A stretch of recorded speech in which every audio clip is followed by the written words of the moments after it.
Me tehtiin mobiilisovellus 2,5 viikossa ja 5 tonnin budjetilla meidän asiakkaalle In-House Groupille.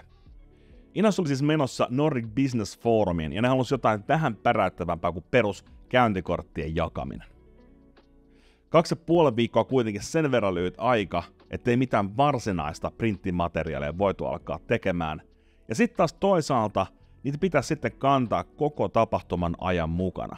Niin käytännössä ainoaksi vaihtoehdoksi jäi tehdä jotain digitaalista. Tästä me saatiin sitten idea, että hei, eiköhän me tehdä ihan suoraan joku pieni ja näpäkkä mobiiliaplikaatio. Koska In-Housella on ihan mielettömän positiivinen ja kokeilunhaluinen yrityskulttuuri, niin me päätettiin tehdä tästä appista hieman humoristisesti In-Housen johtoryhmän oma supersalainen sisäverkko.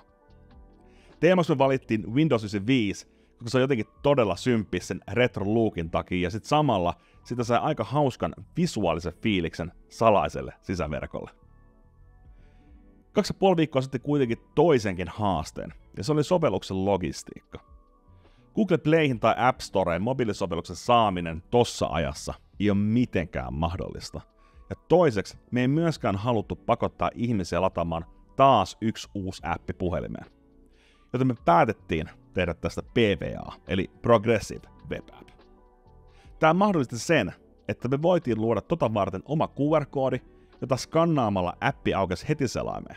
Sitten vaan tehtiin QR-pinsit, jonka jokainen in-houselainen sitten kiinnitti omaan paitaansa. Näin me päästiin pikkasen helpommalla ja nopeutettiin koko prosessia. Mut jes, hei, mäpä näytän nyt seuraavaksi, miltä tää appi näyttää ja mitä kaikkea sieltä löytyy. Eli kirjautumissivu näyttää tältä, ja kun sähköposti laittaa, niin pääsee suoraan aloitusnäkymään, jossa tää hauska klempari sanoo sulle moikat. Videoterveydestä klikkaamalla pääsee siis näkemään In-Housen Saaran alkuisat nimenomaan NBF:ään liittyen. Sitten me tehtiin oma myyntipresentaatiokansio, josta löytyy sekä videoistyksiä että Seidatin päällä pyörivät slaidit. Sekalaista kansiosta taas löytyy pakolliset someaset ja suora linkitys In-Housen Spotifyssa hostattuun myyntiille kirosana podcastiin. Me laitettiin tänne myös hauskana jekkuna täysin pelattava Pac-Man. Täältä appista pystyy myös varaamaan lounastapaamista suoraan HubSpotin kautta, ja kirsikkana kakun päälle me laitettiin vielä kasa hauskoja kuvia In-Housen omista tapahtumista ikään kuin kuvagalleriana. Lopuksi appista tietenkin pääsee kirjautumaan myös pois, kun vaan klikkaa tuota klassista Windowsin X-nappulaa.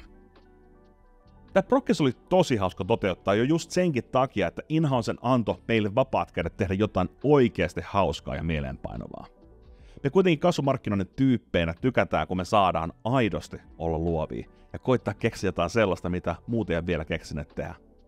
Oli myös todella siisti kuulla, kuinka paljon jengi tykkäsi tosta appista ja miten hyvin se otettiin vastaan.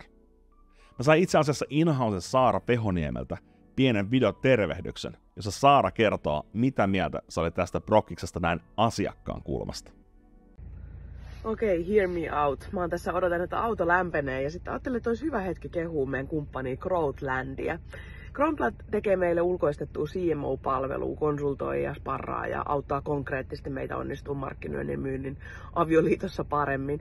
Ja sitten yksi juttu, mistä haluan heitä kiittää erityisesti, oli sellainen, kun me mentiin NBF:ään tiiminä ekaa kertaa ja sitten mietittiin, että millä me voitaisiin erottua oikeasti joukossa. Ja sitten heitettiin ideamyllyyn, että keksikää meille joku juttu. Ja Crowdlandi koodasi sit meille tällaisen tosi siistin retro web-appin, johonka sitten NPF-sisäpiiriläiset pääsi myllyttään. Se oli semmoisella hienolla vinkkarin näkymällä ja oikein kunnon retromeiningillä. Siellä oli meidän tarjoamat videot, linkitetty meidän kalenterit. Me saatiin siitä superhyvää palautetta ja itse asiassa aiotaan ottaa se käyttöön myös tuleviin tapahtumiin, koska sehän on paras tapa erottua versus joku semmonen tylsä harmaa käyntikortti, kun meillä oli semmonen pinssi tässä, että skannaa mut.